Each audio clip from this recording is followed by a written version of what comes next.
Ассалаумағалейкум. Бүгін біз маркетте товар тіркеуді үйренетін боламыз. Қандай товарларға біз өзіміз баға қоя аламыз. Бұл жерде Каспийдегі сияқты кейбір ограниченный категориялар бар. Оларға баға қоя алмаймыз. Оларды біз қалай ажыратамыз? Қайсысына біз баға қоя аламыз? Оны қазір көрсететін боламын. Ол үшін біз мынау Google поисковикке market деп тереміз. Мінекей тердік. Ары қарай бірінші тұрған omarket.kz порталына кіреміз. Осы жерде бірінші кірген бетте бізде не көрсетіліп тұрады? Жоғарғы жағында бізде мынандай батырмалар тұрады.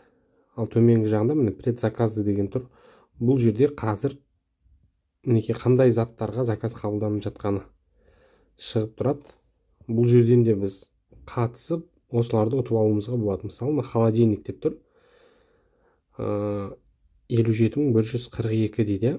Осыған кіріп, бізде мысалы товарымызда бұл зат жоқ болса, осы жерден қарап та қосуымызға болады. Кейбір заттарды мысалы, міне анау скрепки дейді. Бұл товар бізде жоқ болуы мүмкін. Біз осыған қатысып, және өз бағамызды қойып кетуге де болады. Мысалы, жаңа холодильник дегенге кіріп көретін болсақ, мінекей посмотреть дейміз. Бұл жерде бізге нақты барлық нәрсесі жазылып тұрады. Мінекей количество біреу дейді, штука деп тұр. 57.142. Мынау кіші холодильник қой. Және бұны біз қайда жеткізетінімізде көрсетіліп тұр. Міне Жетісу, Саркандский район, город Сарканд деп тұр. Тәуелсіздік 111 деген, яғни көшесіне дейін айтылып тұр. Мінекей біздің дата и время отключения предзаказа дейді. Яғни на предзаказдың аяқталатын уақыты мінекей бізде көрсетіліп тұр. Осы сағатқа дейін біз осы жерге өз бағамызды қоюымызға болады. Одан кейін подать цену десек, біз мына жердегі мінекей қатысып жатқан адамдар сияқты біздің қойылған бағамыз осы жерге қойылады. Бұл қатысу үшін, яғни мына жерде ең аз сумманы кім қояды, сол ұтады. Бірақ 50%-нан төмен баға беруге болмайды. Ол кезде бізде жаңағыдай өзінің штрафтары бар, соған кететін боламыз. Мына жерден толық қарап алуға болады. Подробнее о пункты плана деген жерге кіретін болсақ, мінекей холодильник тоңазытқыш нақты описаниясы осы жерде тұр. Қандай, не осыған қарап біз товардың қандай товар екенін нақтылап біліп алуымызға болады. Енді осы товарға біз алдағы уақытта жаңағыдай бізге бірінші предзаказға шықпай тұрып, бірінші бұл заказчиктерге барады. Бірақ заказчиктер қабылдамаған себепті или қандай да бір өзінің ограничениелері болады. Мысалы, заказчик мен мысалы 20.000-нан төмен бағаға мысалы заказ келмесін деген сияқты өзім ограничение қойып қоямын. Сол сияқты кейбіреулерден сондай кезде аттап өтіп келіп, бұған жеткізіп беретін поставщик табылмай қалады. Сол кезде бұл жаңағы предзаказға шығады. Осы жерден жаңағыдай поставщиктер көріп қатыса алатындай. Енді мына жерден кіріп, мінекей мына жерде характеристикасы жазылады. Мына жерден әркімнің қойған бағалары тұр. Мінекей бірінші поставщиктің қойған бағасы 11.800 деп қойды. Өте арзан баға қойған. Мұнда 85.000 деп қойған. Көріп тұрғанымыздай, не үшін бұл жаңағы предзаказға шығып кетті? Өйткені мына жерде 11.800 теңгеге мынаны алып барып берудің өзі білмеймін енді. Не стоит? Сондықтан бұл қабылданмаған болса, немесе бұда өзінде ограничение болса, 20.000-нан төмен кемесін, немесе 50.000-нан төмен кемесін деген сияқты ограничение болса, бұл холодильникке беріліп жатқан баға мысалы 57.000. Енді ол қалған заказчиктерге бармайды. Өйткені мынадан аттап өтті ма, одан кейін мыналарға бармайды. Өйткені бұлардың беріп жатқан бағасы одан жоғары. Сондықтан бұл предзаказға шығып кетті. Енді осыған алдағы уақытта сізге баға келіп, жаңағы заказ келіп тұру үшін сіз өз бағаңызды бересіз. Енді ол кезде жаңағы заказчиктің берген бағасына да байланысты. Мысалы 85.000 или 100.000 берсе, егер мына товардың бағасына, құнын 100.000 теңге деп белгілеп заказға шығаратын болса, онда мына адамдарға ол баратын еді. Сонда осылардың бәрі қабылдайтын еді. Ал бұл жерде заказчик өте төмен баға беріп тұр. Бірақ сонда да енді біз өз бағамызды қоятын болсақ, мына жерге установить цену деп қарастырамыз. Ол үшін мына жердегі бағаларды бір зерттеп алу керек. Ең төменгі баға мынау бізде 85.000 болып тұр. Енді 11.800 теңге бағаны білмеймін. Қалай қойғанын, жалпы 85.000 деп баға қойған. Енді осылардың өзінің бағасына қарайсыз, және осы жердегі қойып жатқан заказчиктердің бағаларына қарайсыз. Соған байланысты зерттеп өз бағаңызды қоясыз. Ол үшін міне установить цену дейміз да, осы жерге кіреміз. Енді мына жерде міне ваш артикул деген жерге өзіңіз кез келген артикулды қоясыз. Мен мысалы не деп қоямын, әртүрлі ағылшынша, мысалы S деймін да, ары қарай міне көріп тұрғаныңыздай менде осы уақытқа дейін товарларға қойылған артикулдар шығып тұр. Мысалы S 105 дей салам. Немесе S мысалы 505 дей салайын. Қайталанбас үшін. Енді мына жерде мінекей оптовый предложение деген бар. Бұған да қойсаңыздар болады. Яғни оптымда сата аламын деген сияқты. Оған бөлек баға қоясыз. И скидка беруге болады мына жерде мінекей. Қараңыз, оптовый предложение деген жерде сіздің оптовый предложениені қай қалада бере аласыз. Соған байланысты шығып тұрады. Мысалы добавить десеңіз, мына жерде количествосын қоясыз. Мысалы 5 штуктан жоғары алатын болса, онда бағасы мынанша теңге болады деген сияқты жазып қоюға болады. Енді мен өзім оптовый сатпаймын олай. Сондықтан бұндай оптовый предложениесіне және скидкасына ешқашан мән бермеппін өзім. Енді осы жерде мен мысалы бағасын жаңағы 85 мың деп қойып тұр ғой. Мен енді өз оптималды өзімнің бағамды қоямын. Енді маған дәл қазір бұған баға қойғым келіп тұрған жоқ. Сонда да мен былай 100 мың деп қоя салайын. Мүмкін мен таба алатын шығармын. Сөйтемін де мінекей мына жерге одна для всех населенных пунктов деп тұр. Ал мына жерде все пункты, яғни барлығын белгілеп шығу дегенді басамыз да. Төменгі жағына түсеміз. Төменгі жағында міне сохранить деген батырманы басамыз. Сол кезде бізде мінекей мына жерде шығады. Опубликован деп шығады. Енді бұл товар бізге керек емес болса, онда мінекей снять привязку к товару дейміз да, өшіріп тастай саламыз. Егер бұндай товар қажет емес болса, мінекей көріп тұрғанымыздай барлық мен қойылған филиалдардың барлығына осылай қойылып шықты. Яғни бағасы 100 мың теңге болды. Алдағы уақытта егер мысалы заказчик осы товарға 102 мың десе, менің алдымдағы жаңа арзан баға қойған, 85 мың қойған адамдар қабылдамай маған өтіп келіп жатса, онда маған міндетті түрде заказ түсуі мүмкін. Бірақ бұндай жағдайда 85 мың деген адамдар ойланып қойған болса егер бағасын, онда олар қабылдауы мүмкін. Ол жерде яғни өзінің пайдасы көбірек болатын болса, олар қабылдауы мүмкін. Енді мен бұны алып тастай салайын. Керек емес маған. Енді мен көрсетейін деп отырғаным жаңағы жерден предзаказдан товарларды анықтап, соларды зерттеп, қандай товар қоям деген ой келмейді сізге. Яғни сол жерде шығып тұр, қандай товарларға заказ түсіп тұрған, сол арқылы көруге болады. Немесе өзіңіз білетін товарларыңыз болса, онда соларды мына поисковикке, мына тұрған жерге мінекей осы жерге жазуға болады. Мысалы мен сіздерге мынау бір обогревательді көрсетейін. Енді радиатор ма? Мен осы товарға сіздерге толық көрсетіп қойғам, яғни қалай заказ түсті, қалай мен оны қабылдадым деген сияқты. Егер шықса мен дұрыс жазған болсам. Мен дұрыс жазбадым ау деймін осы жерін. Қазір мен өзгерттейін. Мына жерде п қалып кетті немесе.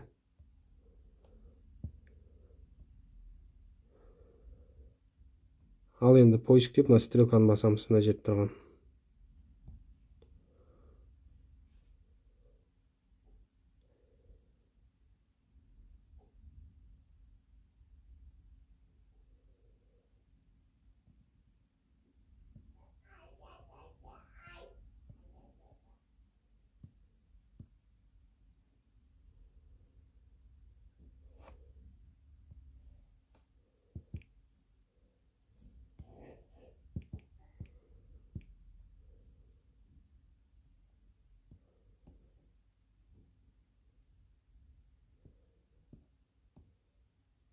Бір F жазылады екен, гип F-E-L дей салайық.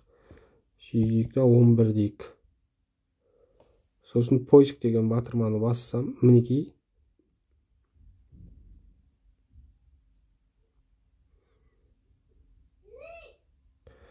Мына жерде мінекей гифел 11 белый красный деген шығып тұр.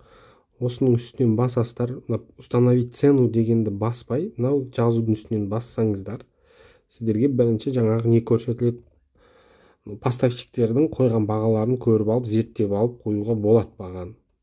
Енді қараймыз, міне төмен қарай түсеміз, характеристикасы тұр. Мына жерден жақсылап қарайтын болсақ, мінекей Арыстан деген тұр, 34.690 теңге деген.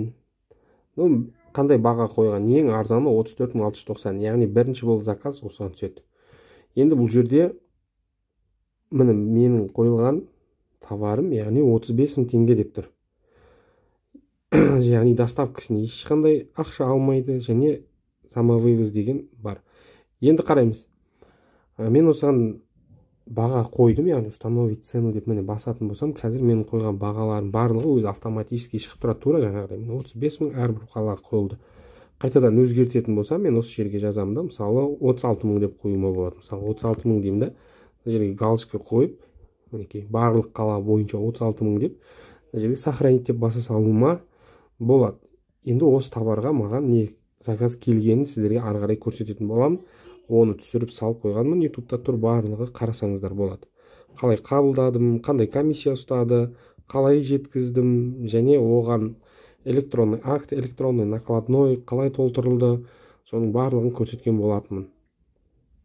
Енді бұл жерде мен айтайын деп отырғаным, қандай товарларға біз баға қоя алмаймыз, оны жаңағы неден іздеген дұрысырақ болатын сияқты. Бізде предзаказ деген жерден қарап тұрсақ барлығы көрініп тұрады.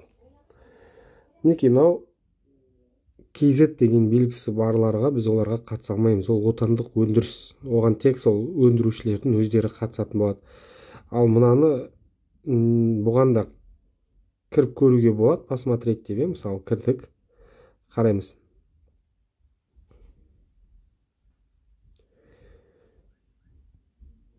Так, бұл жерде біз товардың өзіне кіріп көрейік қазір. Мінекей товардың өзіне кіреміз. Бағасын қоятын кезде бізге қандай белгілер шығады, қоюға болатын болмайтынын анықтап көріп алуымызға болады.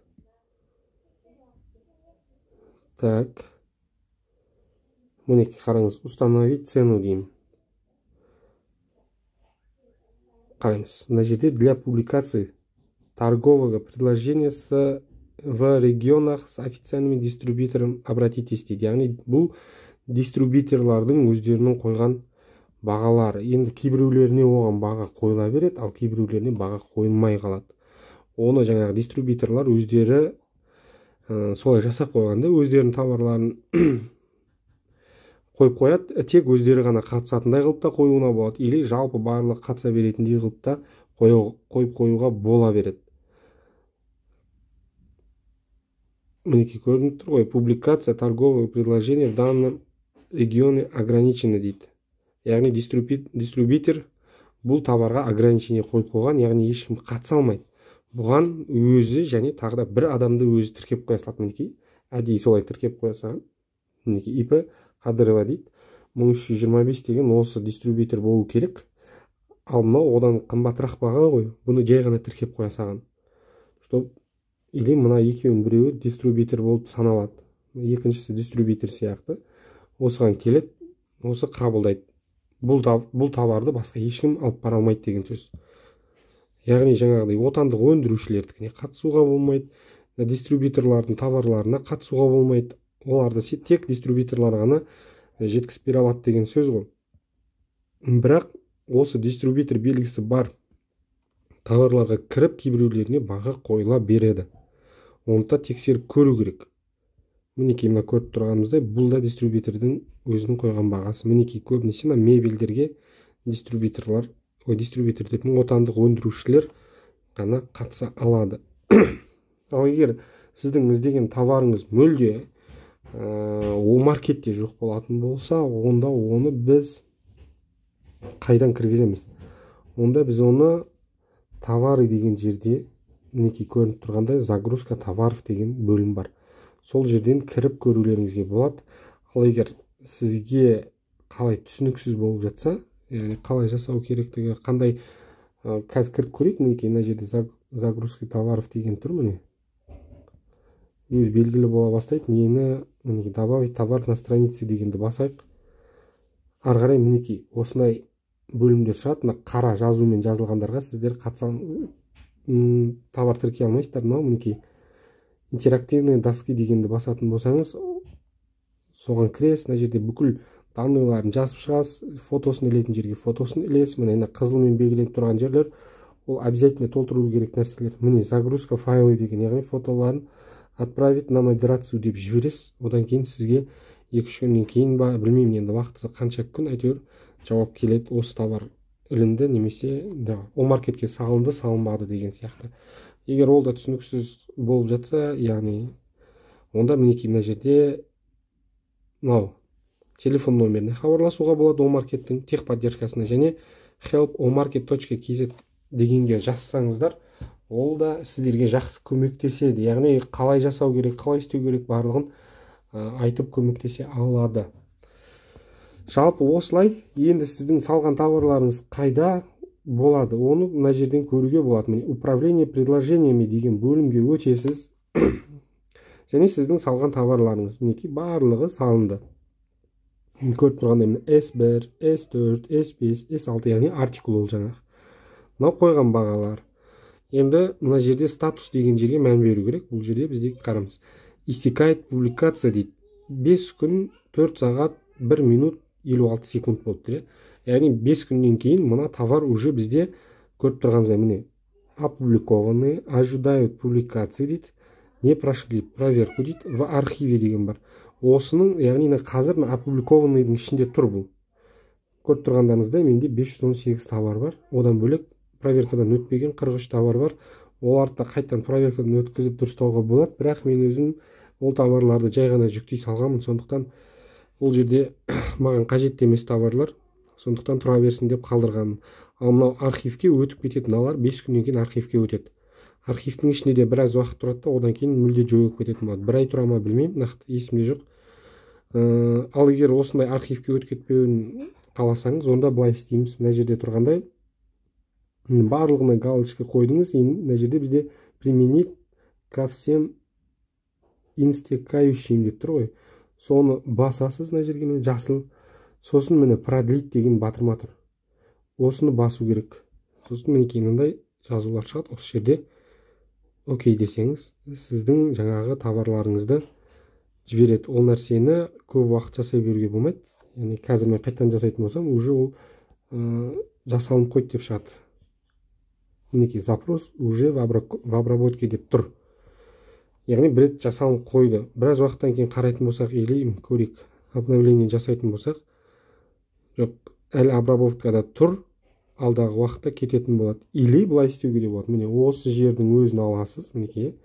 Барлығына қатысты демей, жай ғана продлить дей саласыз. Сол кезде міне S1 деген тетрадь уже жоқ. Оған уже 30 күн кетті. Ең соңғысын қарап көрейік. Мінекей. Яғында бір айға бізге созылды деген сөз ғой, жаңағы товарлар. S5, S6, S8 сол беттегі товарлар болатын, оларға уже мінекей бір айға созылып кетті. Тура солай әрбір бетті белгілеп жіберіп отыруға болады бір айға, яғни опубликованный бөлімде тұруына. Осылай түсінікті болды деп ойлаймын. Енді архивқа өтіп кететін болса, архивқа да кіресіз, жаңағыдай бір галочка қоясыз. Сөйтесіз де поставить на продажу дейсіз. Мына жерде сіздің товарларыңыз тұрады, архивқа өтіп кеткен. Соларды поставить на продажу деп қоятын боласыз. Және бізде заказ, так, предзаказға кіріп көрейік мінекей. Осы жерде кейбір товарлар бар, оларға пороговая цена деген нәрсе бар. Көрейік енді, оны да іздеп көрейік. Оған да қарау керек. Ол пороговый ценадан төмен баға қоюға болмайды деген сөз. Енді мына жерге кірейік. Жаңа товардың өзіне кіріп жатырмын. Бұл жерде установить цену дейтін болсам, мұнда жоқ екен қазір. Кейбіреулерінде болады. Осы жерде бізде пороговая цена деген тұрады.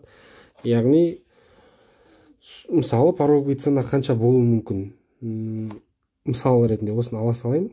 Мысалы қанша қойған, олар 199 теңге қойыпты, ең арзан 2000 теңгеге дейін барады екен, 199 теңге. Бізде мына жерде жазылып тұрады. қояйын деп жатқан кезде қызылмен жазылып тұрады, пороговая цена мысалы 50 теңге деп тұруы мүмкін. Сіз 50 теңгеден арзан баға қоймауыңыз керек. Менде мынандай жағдай болды. Ондай пороговая цена дегенді байқамағанмын, баға қойғанмын, бірақ мен қойған бағам пороговая ценадан аз болып тұр. Және сол затқа маған заказ түседі. Мен оны қараймын да, енді жеткізу бар, басқасы бар, и общий суммасы аз болғаннан кейін былай пайда қалады, бірақ аз қалатын болғандықтан мен оны отказ берем. Сол үшін маған мына жақтан шектеулер қойылады о маркеттердің. Яғни о маркеттің доставкасын пайдалана алмай қаламын. Өзінің штрафтары болады. Сол штрафтарға түсіп қалмау керек. Штрафтарға қандай уақытта түсеміз? Жаңағыдай уақытта түсеміз. Яғни товарға мысалы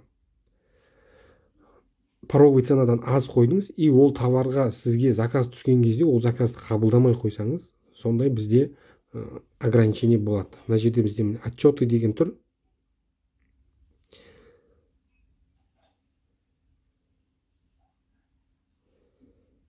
Так, осы жерлерде бізде бір жерден көруге болады.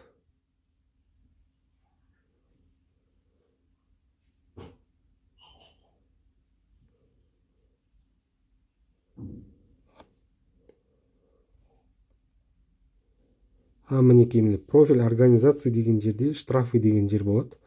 Осы жерге түссеңіз, мінекей менде біріншісі алған штрафым қай күні жасалынды, дата создания дейді. 07-11 ноябрь күні жасалынған, бір айға кетеді бұл кезде.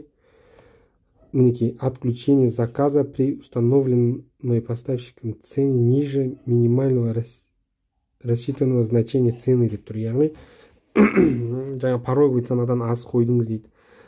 Номер нарушения дейді. Бірінші рет жасалып тұрған нарушение осы. Сол кезде бізге сондай штрафтар келеді. Тағы да қарап көрейік міне. Сол. И екінші штраф бізде қайдан келеді? Ол мысалы заказ, мои заказы деген бөлімге өтетін болсақ, сізге заказ түседі. Заказ түскен кезде сіз оны қабылдамайсыз. Міне мысалы стакан түсті, отклонен деп тұр ғой, қабылдамадым. Сол себепті міне процент отклонение дейді. Мынау аса береді. Мынау қазір менде 7% болып тұр. Мынау көп.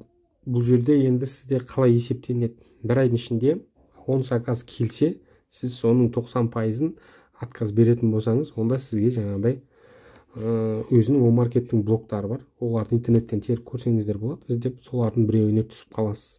Ол жерде жаңағыдай товар жүктей алмай қаласыз, бағаларын өзгерте алмай. Одан бөлек о маркеттің доставкасын пайдалана алмай қаласыз. Сондай жағдайлары бар, бірақ жалпы істей бересіз. Мінекей, егер бұл жерде қарау керек. Мысалы, бір айдың ішінде бір заказ келеді, бірақ сіз сол бір заказды қабылдамайсыз. Одан кейін арада уже бір ай өтті, ешқандай заказ түспеді. Сіз қарап тұрсаңыз, бір заказ келді, бір заказ қабылдамадыңыз. Яғни 100% сіз заказ қабылдамадыңыз болып есептелгенімен, ол жерде сіз штрафқа түспейсіз. Ол жерде сізге кем дегенде, яғни 10 заказ түсу керек.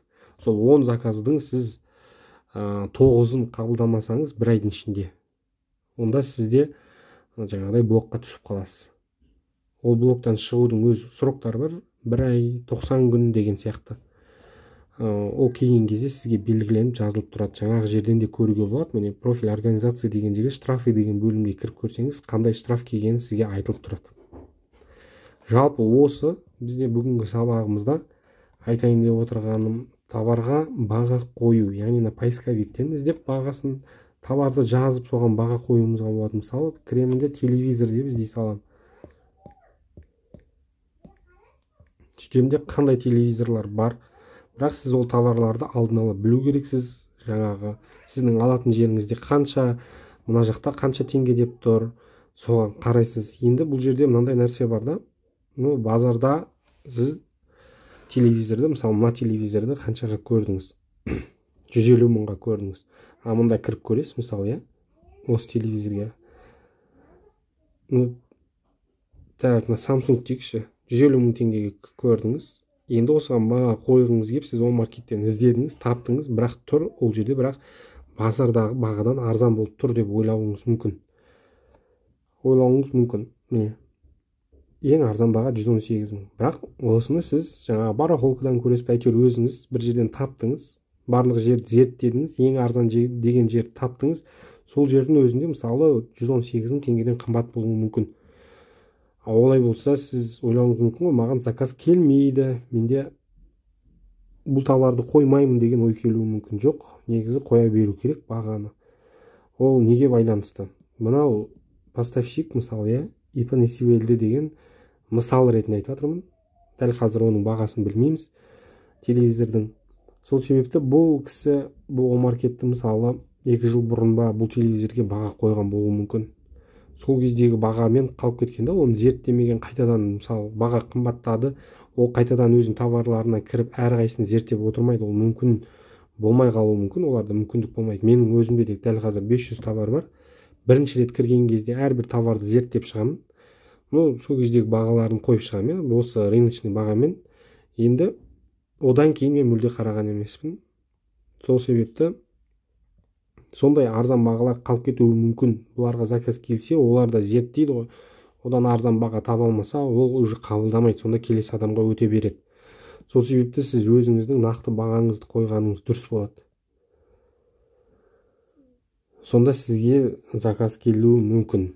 Және жаңағыдай ерінбей әрбір товарды зерттеп, өзіңіздің қойған товарларыңызды бағаларын өзгертіп отырсаңыз, онда заказ көбірек түседі. Сіздің жүктеген товарларыңыз көп болған сайын заказдың түсу пайызы да арта береді. Жалпы солай.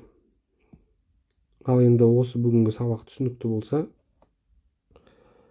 лайктарыңызды басып каналға тіркелуді ұмытпаңыздар. Және бір айтарым, түсінбеген сұрақтарыңыз болса комментарийға жазып өтіңіздер. Барынша уақытым бар кезде жауап беруге тырысамын.